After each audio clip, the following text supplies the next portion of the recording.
Um outro conteúdo que nós temos aqui é o de prova do negócio jurídico.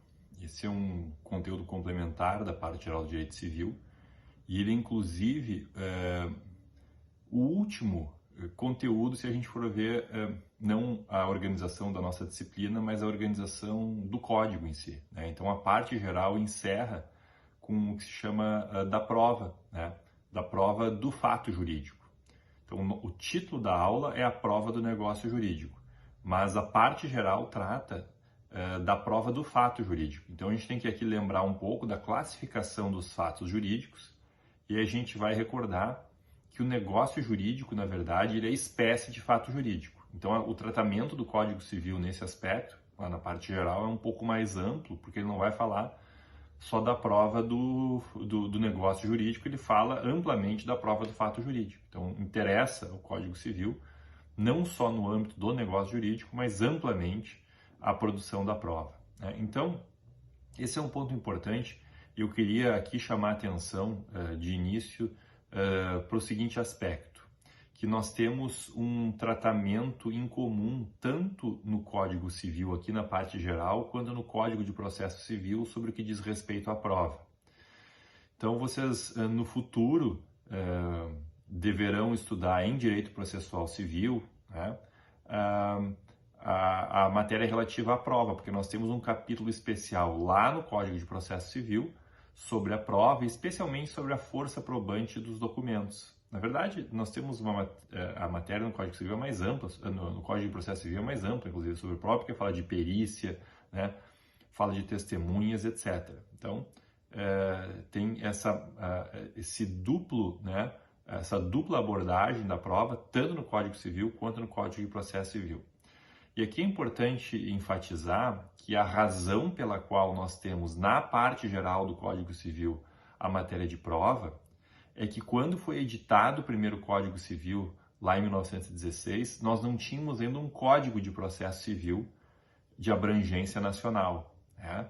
O Código de Abrangência Nacional foi vir bastante tempo depois, então o Código Civil já precisava, né, e o legislador aí do Código Civil já entendeu necessário estabelecer regras sobre a matéria de prova. Então, essa é a razão. Depois, claro, com a edição do Código Civil de 2002, foi mantida a tradição, muito embora nós já tivéssemos um Código de Processo Civil de abrangência nacional. Então, foi mantida a tradição porque a comissão elaboradora do Código Civil de 2002 entendeu que fazia sentido, né, manter a tradição brasileira de um tratamento sobre prova dentro do Código Civil. Porque, na verdade, o Código Civil ele trata, né, aqui sobre as espécies de provas que são admitidas e dá assim, né, uma ideia geral para os jurisdicionados, para as pessoas do povo, né, do que são as espécies probatórias e algumas regras sobre elas, né? Então, esse é um ponto que, inclusive, esse tratamento duplo, tanto do Código Civil quanto do Código de Processo Civil, gera em alguns momentos uma certa, nos livros a gente vê isso, né, gera uma certa, quase uma disputa, né, uma discussão, no mínimo, entre os civilistas e os processualistas sobre se o Código Civil deveria tratar da matéria de prova. Mas é relevante que existam regras sobre prova dentro do Código Civil, e aqui a gente lembra uma lição do nosso jurista Pontes de Miranda. O Pontes de Miranda dizia que a prova não tem, mesmo as regras sobre prova que estão no Código de Processo Civil, né, e a prova em si, a prova não tem um direcionamento exclusivo ao juiz, né, não é só para o processo que a prova é necessária, mas ela é necessária também para as relações que fora do processo, né? Antes de haver um processo judicial, a matéria sobre prova já é relevante. Por quê? Porque as partes, né, todos nós que negociamos, que nos relacionamos, nós nos pautamos sobre as regras de prova já existentes. Até os leigos podem não conhecer tanto assim, né? Mas enfim, ninguém pode se excusar sobre o desconhecimento da lei, né, alegando desconhecimento da lei, mas de qualquer modo a prova ela acaba sendo, e as regras sobre prova, elas acabam sendo importantes para fora do processo quando nós ainda não temos processo, né?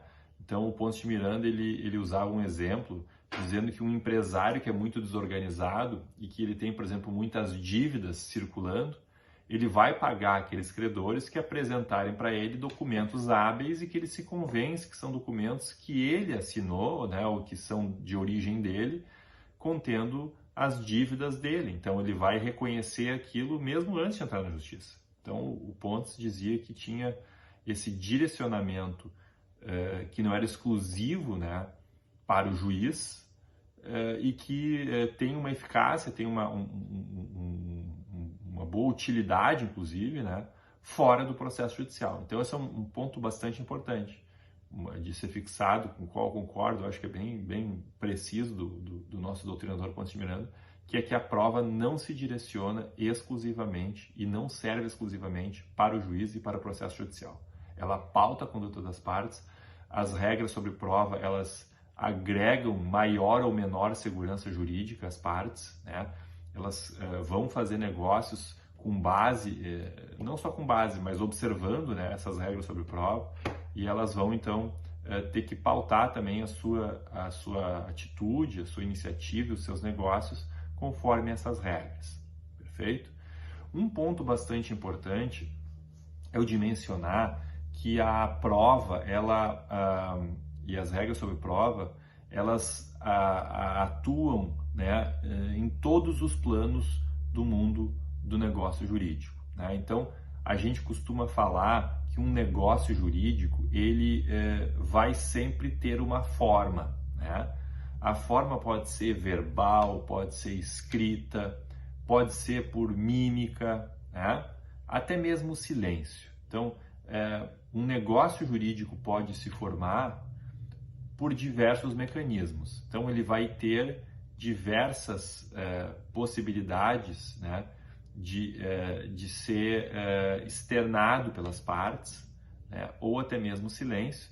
Então, de modo que o negócio jurídico sempre vai ter uma forma. E por isso, o professor doutrinador de São Paulo, Antônio Junqueira de Azevedo, dizia que, por essa razão, nós temos já no plano da existência a incidência da forma do negócio jurídico, porque não há negócio jurídico sem uma forma, né? Então, a gente vê que ele vai se revelar, né, o conteúdo do negócio jurídico por uma forma. E daí depois nós temos o plano da validade, e aí, se nós recordarmos, né, e aqui vai entrar a questão de prova, lá no artigo 104 do Código Civil, que trata dos requisitos de validade, vai dizer que o negócio jurídico, né, ele precisa ter uma forma prescrita ou não defesa em lei, ou seja, nós vamos ter que usar uma forma que está prevista e é obrigado o seu uso por lei, ou nós não podemos usar uma forma proibida, né? Então, a gente falou aqui muitas vezes que, por exemplo, uma renúncia à herança, né? Nós podemos falar também aqui da compra e venda de um bem imóvel, com o negócio de compra e venda.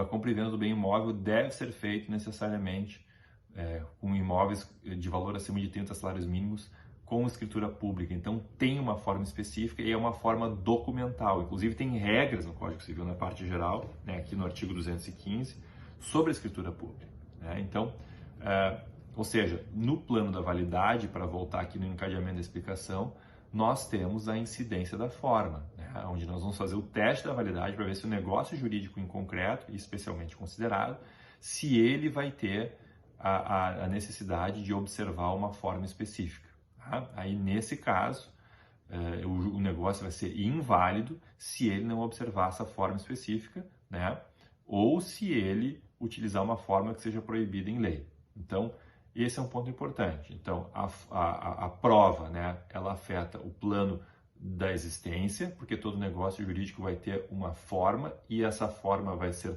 provada por algum meio. Depois, a prova afeta o plano da validade, ou seja, todo negócio jurídico também vai ter uma forma e essa forma é a maneira pela qual nós vamos provar, né, o conteúdo desse negócio jurídico, então, matéria de prova. E daí, no caso, nós podemos ter a invalidade por inobservância da forma. Mas o mais comum é que nós não tenhamos num negócio jurídico uma exigência de forma, né? Então, o mais comum é que nós tenhamos um negócio jurídico onde, eu digo no que diz respeito ao número de negócios jurídicos celebrados, né? Então, por exemplo, negócio jurídico que diz respeito a bens móveis, a maior parte deles não vai exigir uma forma específica, né? Então, compra e venda de automóvel, não é obrigado fazer um contrato por escrito, pode ser totalmente verbal, né? Depois, compra e venda de aparelhos celulares, né? Então, os bens móveis todos que circulam, eles não exigem, via de regra, uma forma específica, uma forma que vai afetar o plano da validade se não for observada. O que significa dizer que nós estamos na seara do que se chama liberdade de formas e liberdade de prova. E aí eu queria chamar a atenção para vocês, né? Primeiro, do artigo 107 do Código Civil. O artigo 107 do Código Civil, ele nos indica, né, que a declaração de vontade não vai ter uma forma específica, né? A declaração de vontade, ela pode ser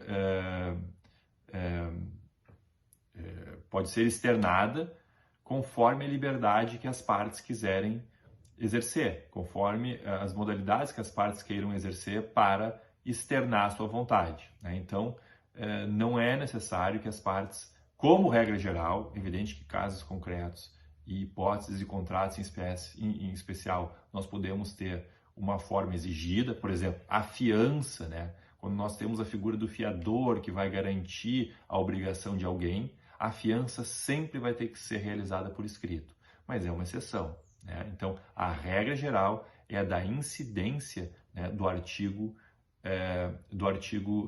107 do Código Civil, que nos dá uma liberdade do juiz, né, do juiz, não só do juiz, melhor colocando, mas das partes de escolherem a forma do seu negócio jurídico. Então, isso é uma base do nosso ordenamento, né, na seara do direito civil. Depois nós temos, em conjunto com essa liberdade das formas da declaração de vontade, que está no artigo 107 do Código Civil, nós temos o artigo 369 do Código de Processo Civil, né? Então, essa é uma matéria que a gente precisa encarar como a gente tem colocado aqui, né, com uma certa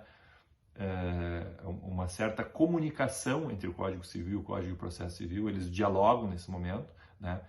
Porque também nós vamos ter uma regra no artigo 369 do Código de Processo Civil que vai dizer que as partes, elas têm o direito de empregar todos os meios legais, bem como os moralmente legítimos, para provar os fatos, né, que estão colocados, né? E são meios que ainda, mesmo que não estejam especificados no Código de Processo Civil, né? Então, para provar a verdade dos fatos, é bem mais amplo aqui, as partes podem adotar amplamente os meios necessários. Então, em conjunto do artigo 107 do Código Civil, que prevê essa liberdade da declaração de vontade, da possibilidade de provar a declaração de vontade, né? E o artigo 369 do Código Civil, nós chegamos à conclusão de que as partes e que há uma liberdade, por assim dizer, né, no que diz respeito à prova. Bom, tendo em vista que na maior parte dos casos nós vamos ter o exercício dessa liberdade, onde se resolve, na maior parte dos casos, então, a questão da prova, do fato e do negócio jurídico, é no plano da eficácia, perfeito? Então, no plano da eficácia, nós vamos ter provas que vão convencer mais e que vão convencer menos as partes e o juiz, né?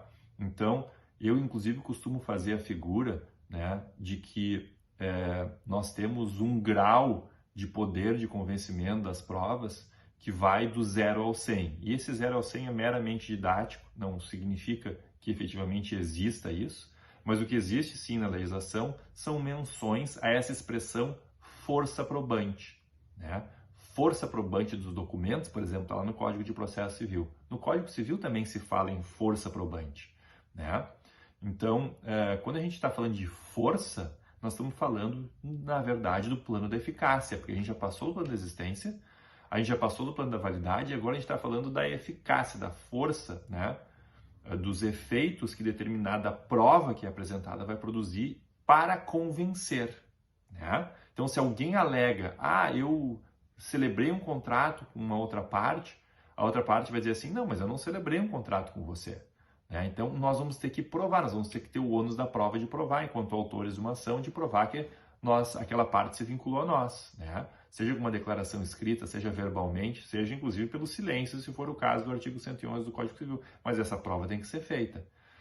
Perfeito? Então, aí nós vamos usar essa figura do 0 ao 100, que eu queria aqui colocar para vocês. O 0 a 100, como eu disse, é uma figura mais didática, só de explicação, porque eu entendo que essas forças probantes, nós temos fatos, né, e hipóteses em que a força probante ela fica bem reduzida e é bem difícil de convencer alguém, e exemplos onde fica mais fácil, onde fica mais, eu diria assim, facilitado o caminho de quem quer provar algo, né? Então, por exemplo, se a gente for pegar o caso de alguém ou duas partes que fecham um contrato verbalmente num local fechado, não tem câmera filmando, não tem áudio, não tem nada, né? Não tem texto escrito, e elas só combinam o ajuste delas verbalmente, essa é uma maneira bastante difícil de depois recompor o que foi combinado entre elas. Então, qual é o conteúdo das cláusulas? Vejam, o contrato pode ser verbal, né? O conceito de contrato não é escrito. O conceito de contrato é acordo de vontades. Então, no plano da existência do contrato não está a forma, né? Como regra geral do Instituto Contrato. Na existência do contrato está o acordo de vontades. Então, o acordo de vontades não necessariamente precisa se dar por escrito, pode ser verbalmente. Mas como é que eu vou fazer para comprovar um contrato que se deu na forma verbal e em que ninguém assistiu, não tem nem testemunhas? Porque eu poderia, se fosse o caso, comprovar com testemunhas. Mas não é possível, né? Não é possível, é difícil, não é que seja impossível, é difícil de comprovar uma vinculação dessa forma. Né? Então, a gente pode pensar daí no 100 de um contrato celebrado por escrito, por escritura pública, né? Na presença do tabelião, onde eu tenho aquelas cláusulas ali, né, colocadas num papel timbrado com o brasão da República Federativa no Brasil e o selo do cartório. Então, é como se nós tivéssemos uma segurança maior. Não que o cartório seja a maior segurança, tem muita gente que inclusive reclama, né, dos cartórios. Eu acho que eles têm uma função até bastante importante para atribuir confiança, né, aos negócios e as trocas que se estabelecem no mercado, mas nós temos, aqui são só exemplos de extremos, né? Mesmo a contratação verbal, ela pode depois do acordo que as partes fizeram, deixar alguns rastros, as partes podem trocar o WhatsApp, né? Nós podemos ter um contrato celebrado por WhatsApp, nós podemos ter um contrato celebrado por áudio, por e-mail, isso é muito possível. E agrega uma certa robustez probatória, porque nós temos aquele registro do que as partes pretendiam. Né? Claro que o mais fácil para depois nós trabalharmos é um contrato reduzido a escrito, onde as partes discutiram as cláusulas, né? Onde tentaram estabelecer uma racionalidade mais adequada, uma previsão, né? Uma previsibilidade daquilo que querem fazer. Isso é o melhor dos mundos, mas a vida não é sempre assim, né? Na prática da advocacia, na prática do dia a dia, a gente vê diversas vinculações entre as partes ou fatos jurídicos que acabam ficando prejudicados na sua prova justamente pela ausência de registros das partes, né? Mas hoje é preciso deixar bem claro que quaisquer desses registros por áudio, por vídeo, né, por textos, e hoje talvez os meios digitais nos agreguem nesse aspecto, eles agregam nesse aspecto, porque antes, né, muito se resolvia por telefone, não ficava o registro, não ficava a gravação, e hoje a gente tem os áudios, a gente tem os textos, né, nesses aplicativos de troca de mensagem, que acabam deixando mais rastros efetivos do conteúdo dos negócios, né? É bem interessante esse mecanismo, porque antes talvez se datilografasse os contratos, né? E aí troca de minutas escritas fica um pouco mais difícil, mas ainda assim, né, havia. Hoje é tudo mais facilitado com os arquivos digitais, modos de edição de arquivos digitais que acabam, né, na parte documental deixando um pouco mais de rastros. Então, o fato jurídico, esses eu entendo assim que são as partes mais essenciais de conhecimento sobre a disciplina do fato jurídico, da prova do fato jurídico, né? E especialmente do negócio jurídico. Na parte geral do Código Civil, nós temos aqui no artigo 212 algumas espécies que podem ser utilizadas para provar o fato jurídico. Então aqui está a confissão, o documento, a testemunha, a presunção e a perícia, né? Então aqui, na verdade, são hipóteses. Na confissão, alguém, né, mediante um depoimento ou uma declaração, confessa algo, né? Na verdade, né, acaba reconhecendo algum fato relacionado à sua pessoa, tanto natural quanto jurídica, né? A confissão geralmente se dá em depoimentos prestados em juízo, né? Depois nós temos o próprio documento e regras sobre a prova sobre a prova realizada mediante o emprego de documentos, né? E aí eu mencionei, nós temos aqui, por exemplo, no 215, regras sobre a escritura pública, né? Com como que ela deve ser confeccionada, né? Que deve conter a data e local da realização, o nome, a manifestação clara da vontade das partes dos intervenientes. Depois nós temos uma regra bem interessante no Código Civil, com o artigo 219, que fala sobre a firmeza das declarações assinadas. Então essas declarações assinadas presumem-se autênticas, verdadeiras, como usa aqui a lei, né, em relação aos signatários. Esse artigo 219 do Código Civil é para dar força probante para as assinaturas manuscritas. Depois, hoje, nós temos as assinaturas eletrônicas, as assinaturas digitais, que daí nós aplicamos a medida provisória 2202 para o documento eletrônico assinado, que vai dar um valor jurídico probatório mais robusto àqueles documentos assinados com certificado digital, e o valor que for merecer a ser dado pelas partes, pelo juiz, para aqueles outros documentos eletrônicos assinados sem assinatura digital, né? Depois nós temos também a prova por testemunha, né? A prova por testemunha é bastante importante, tem um tratamento no Código de Processo Civil e tem um tratamento no Código Civil, né? Então aqui se fala no Código Civil quem não pode ser admitido como testemunha, não pode ser admitido como testemunha os menores de 16 anos, né? Aquele interessado no litígio, o amigo íntimo ou inimigo das partes, não pode ser ouvido como testemunha, ele vai ser ouvido no máximo como informante, né? Depois tem dois artigos finais aqui na parte geral, na matéria de prova, que são os artigos que, especialmente o 232, né, que diz: a recusa à perícia médica ordenada pelo juiz poderá suprir a prova que se pretendia obter com um exame. Então, se alguém se recusa a fazer a perícia médica que foi ordenada pelo juiz, a simples recusa supre a prova que se pretendia fazer com o exame. Isso é muito comum nos exames de DNA, né? Ou seja, o pai, né, o suposto pai, não é obrigado a fornecer o material genético dele. O Supremo, inclusive, tem um julgamento sobre esse assunto, dizendo que ninguém pode ser conduzido, né, por força policial, com oficial de justiça, a fornecer prova acerca de material genético. Um julgamento emblemático no Supremo, bem apertada a votação.